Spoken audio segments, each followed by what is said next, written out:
дар мавҷ барномаи иттилоотии хабар.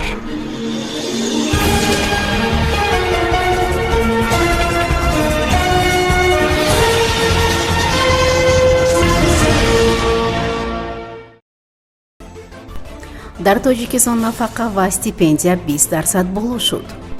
сафар барои намояндагони тоҷикистон ба Молдова барои таҳқиқи ҳодиса дар фурудгоҳи Кишинёв. шаҳрвандони тоҷикистон Академияи давлатии авиатсионии Беларусро хатм намуданд. дар вилояти Суғд озмуни дастархонороӣ гузаронида мешавад. аҳли деҳа дастаҷамъона синфхонаҳои нав месозанд.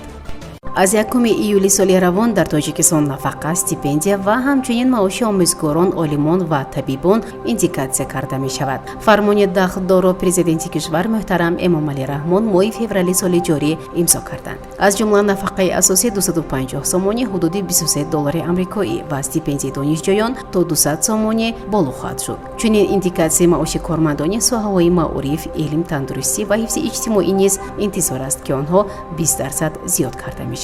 ҳамин тавр маоши асосӣ 20% зиёд шуда 440 сомонӣ муқаррар карда мешавад.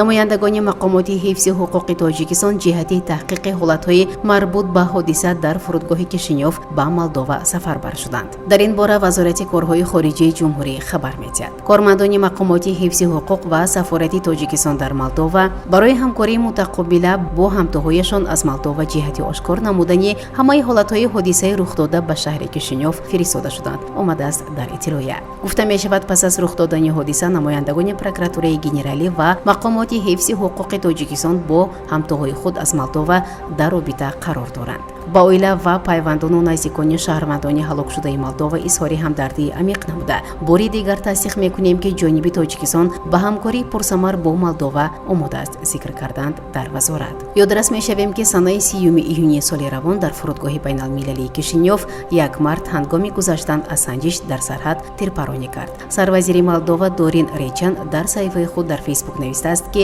шахси тирпаронида шаҳрванди 43 солаи Тоҷикистон мебошад. аз лиҳози амнияти вуруди ӯро ба Молдова рад карданд. ҳангоми раҳнамоӣ кардан ба минтақаи озод, ки аз он ҷо мард бояд хатсайр бозгаштро интизор мешуд, ӯ тапончаи хидматии намояндаи пулиси сарҳадро гирифта якчанд бор тир мекушад. ӯ ба сӯи сарҳадбон ва кормандони фурудгоҳ, ки мехост силоҳро аз дасти мард гирад, тир мепаронад. ҳам сарҳадбон ва ҳам корманди фурудгоҳ ҳалок шуданд.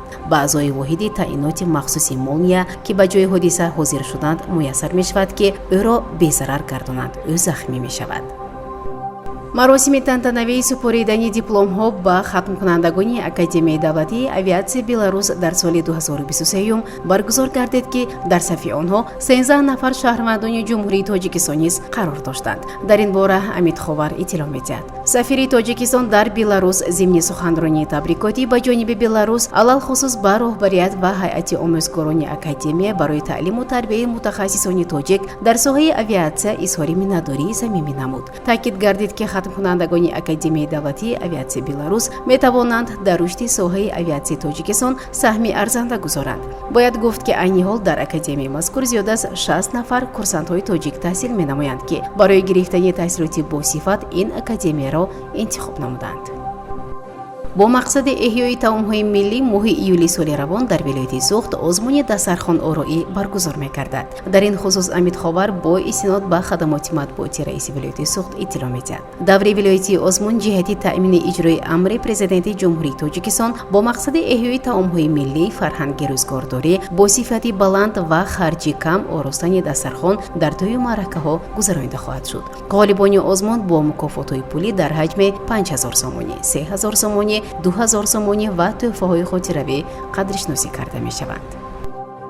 соҳибкорон ва сокинони деҳаи пуштакӯҳи ҷамоати деҳоти Мохиён дар пайравӣ ба иқдому ташаббусҳои пешвои муассими миллат президенти ҷумҳурии Тоҷикистон муҳтарам Эмомалӣ Раҳмон ҷиҳати бунёд ва таъмиру таҷдиди муассисаҳои таълимӣ тасмим гирифтанд. дар назди муассисаи таҳсилоти миёнаи умумии рақами 94 синфхонаҳои нав бунёд карда, норасои ҷои нишастро бартараф намоянд. бинои нав аз 8 синфхонаи барҳаво иборат буда, ҳоло он ҷо корҳои ороишӣ идома дорад ва то оғози соли нави таҳсил ба анҷом мерасад. Дар яке аз ин синфхонаҳои нав 10 адад компютере ки мақомоти иҷроияи маҳаллии ҳокимияти давлатии шаҳр ба муассиса тақдим карда буд гузошта мешавад. раиси шаҳри Панҷакент Абдухолиқ Холиқзода аз рафти корҳои сохтмонӣ дар синфхонаҳои иловагӣ шинос шуда барои беҳтар намудани сифати онҳо маслиҳат дод. гуфта шуд ки мақомоти иҷроияи маҳаллии ҳокимияти давлатии шаҳр дар таҷҳизоидани онҳо бо мизу курсӣ низ саҳм мегирад.